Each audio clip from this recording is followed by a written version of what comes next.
रात का अंधेरा, ऊपर से देर रात को जॉब से लौटकर आना बड़ा ही डरावना एहसास होता है।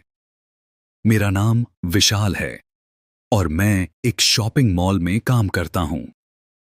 मुझे काम से रात के 11 बजे छुट्टी मिलती है। अभी मुझे उस जगह काम किए कुछ 2 ही हफ्ते हुए हैं।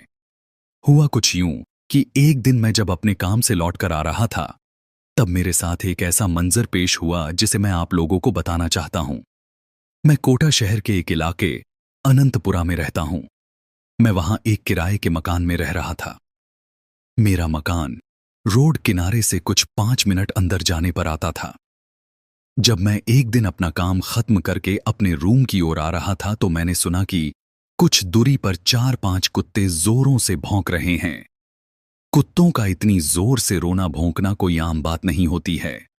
अक्सर कुत्ते भूखे होते हैं तो वे एक अलग प्रकार से भौंकते हैं, पर उस दिन कुत्ते किसी चीज से बहुत ज्यादा डरे हुए थे। सभी कुत्तों ने मेरी आहट पाकर मेरी ओर देखा और मुझे देखकर वे तेजी से भाग गए, जैसे कि उनके भागने में भी एक इशारा था कि तू भी भाग जा हमारे साथ। मैंने मन में कहा, बड़े ही बेवकूफ कुत्ते हैं, पता नहीं किस चीज से डर गए। सब कुत्ते भाग गए और चारों तरफ अब सन्नाटा पसर गया था। मैं थोड़ा आगे बढ़ा तो मैंने देखा कि एक पेड़ जो मुझसे कुछ ही दूरी पर आगे है, वह पेड़ बड़ी ही तेजी से हिल रहा था। ताज्जुब की बात यह थी कि उसके अलावा सभी पेड़ बिल्कुल शांत खड़े थे, सिवाय उस पेड़ के। उस समय हवा भी नहीं चल रही थी। उस समय मेरी हालत बुरी हो रही थी। यह सब बकवास है। जरूर इस पेड़ पर कोई बंदर होगा जिसके कारण से यह पेड़ हिल रहा है। मैं ऐसा मन में सोचने लगा और अपने कदम तेजी से आगे बढ़ाने लगा। डर तो मुझे सच में ही लग रहा था। आज ना जाने क्यों यह रास्ता इतना लंबा हो गया है। बाकी के दिन तो बड़ी ही जल्दी मैं अपने कमरे तक पहुंच जाता हूं, पर जब डर लग रहा हो और साथ में ऐसी परिस्थिति हो तो आदमी के कदम खुद ब खुद धीरे चलने लगते हैं। पूरे रोड पर सन्नाटा था और रोड मुझे किसी भूतिया फिल्म के जैसा लग रहा था। जिन फिल्मों में आपको ऐसे रोड या तो किसी भूतिया हवेली की ओर ले जाते हैं या किसी सुनसान कब्रिस्तान या शमशान की ओर। जिस रास्ते से मैं जाता था वो अंधकार भरा था। वहां कोई स्ट्रीट लाइट्स भी नहीं थी। आज बड़ा गुस्सा आ रहा था सरकार पर कि अगर ये इस सुनसान डरावने रास्ते पर लाइट्स लगवा देती तो उनका क्या चला जाता। खैर, मैं यही सब बात सोचते हुए चलते चलते मैं उस पेड़ तक आ गया जो बड़ी ही तेजी से हिल रहा था। वो पेड़ अभी भी हिल ही रहा था। मैं उस पेड़ के पास से जल्द निकलना चाहता था, पर उस पेड़ के पास जैसे ही मैं पहुंचा वह पेड़ एकदम से शांत हो गया।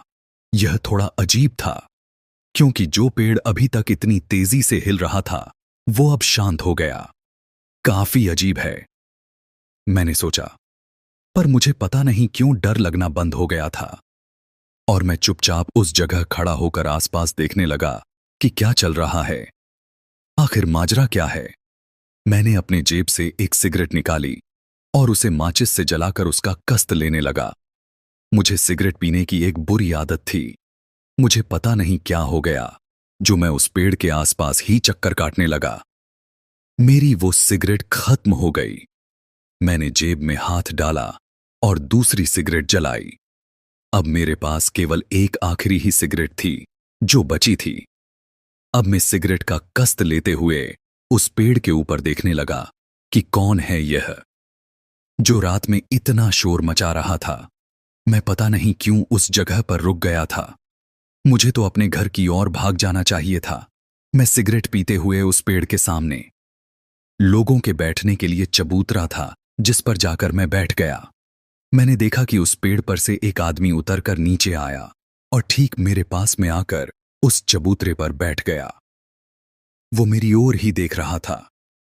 उसने मुझसे कहा, ए नशेड़ी, मुझे भी सिगरेट पीनी है, मुझे सिगरेट दे। फिर मैंने जोश में उससे कहा, क्या कहा बे तूने? साले, अब तो मैं तुझे सिगरेट बिल्कुल भी नहीं देने वाला। वो मुझसे बोला कि तू कितना बड़ा नशेड़ी है जो इतनी रात को भी यहां बैठकर नशा कर रहा है, जबकि लोगों के इतनी रात में पसीने छूट जाते हैं। फिर उस आदमी ने कहा, अगर तूने मुझे यह सिगरेट नहीं दी तो तुझे मैं सिगरेट पीने लायक नहीं छोड़ूंगा। और उसने मेरे हाथ से वो सिगरेट छीन ली और साले ने एक ही कस्त में पूरी की पूरी सिगरेट पी ली और सारा का सारा धुआं मेरे मुंह पर फूंक दिया। पता नहीं क्यों मैं उससे बहस करने लगा। लगता है जैसे मुझे वो सिगरेट चढ़ गई थी। साले तूने मेरी सिगरेट पी ना, अब तो तू गया। और मैंने उसकी कॉलर पकड़ ली और उसे ऊपर उठाने की कोशिश की, पर वो आदमी तो जैसे कोई पहाड़ हो, वह बिल्कुल भी हिल ही नहीं रहा था। उसने एक झटके में मुझे दूर धक्का देकर फेंक दिया। हाय राम, मेरी तो कमर टूट गई लगता है। साले अब तो तू नहीं बचेगा। और मैं उठा और उससे कुश्ती करने लगा, पर जब भी मैं उसके पास जाता वो मुझे फिर से उठा के दूर फेंक देता। ऐसा कुछ 5 मिनट तक चला और वो बोला, मूर्ख भाग जा यहां से वरना मारा जाएगा।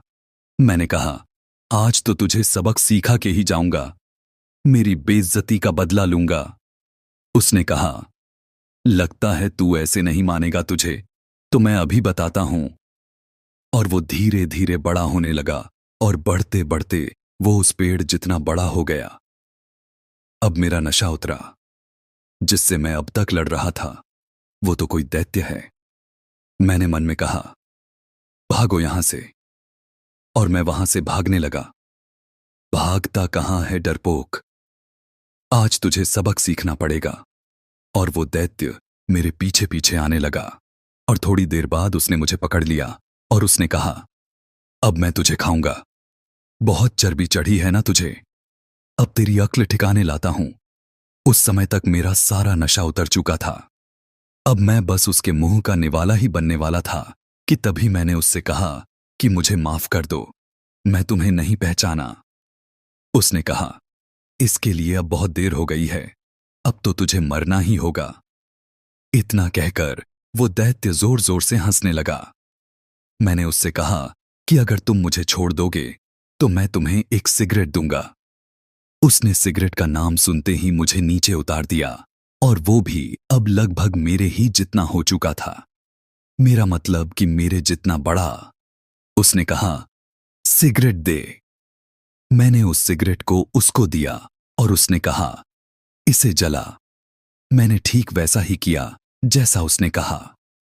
वो अब आराम से सिगरेट पी रहा था। मैंने मन में सोचा कि कितना बड़ा चूतिया है, केवल एक सिगरेट में ही मान गया। मैंने उससे कहा कि तुम कैसे दैत्य हो जो केवल एक सिगरेट में ही मान गए, असली नशेड़ी तो तुम हो। उसने कहा कि मैं तुम्हें इस सिगरेट के बदले में उपहार स्वरूप सोने से भरा एक मटका दूंगा, चलो मेरे साथ। और वो मुझे एक गड्ढे के पास ले गया। उसने कहा, वो रहा सोने से भरा मटका, वो देख। और जैसे ही मैं उसे देखने के लिए झुका, उसने जोर से लात मारकर मुझे उस गड्ढे में फेंक दिया। मैं उस गड्ढे में गिर गया और मैंने उस दैत्य को कहते हुए सुना कि कैसा मूर्ख इंसान है जो मेरी बातों में आ गया, अब पड़ा रहे इस गड्ढे में। अगर आज तूने मुझे सिगरेट ना पिलाई होती तो तुझे मैं खा जाता।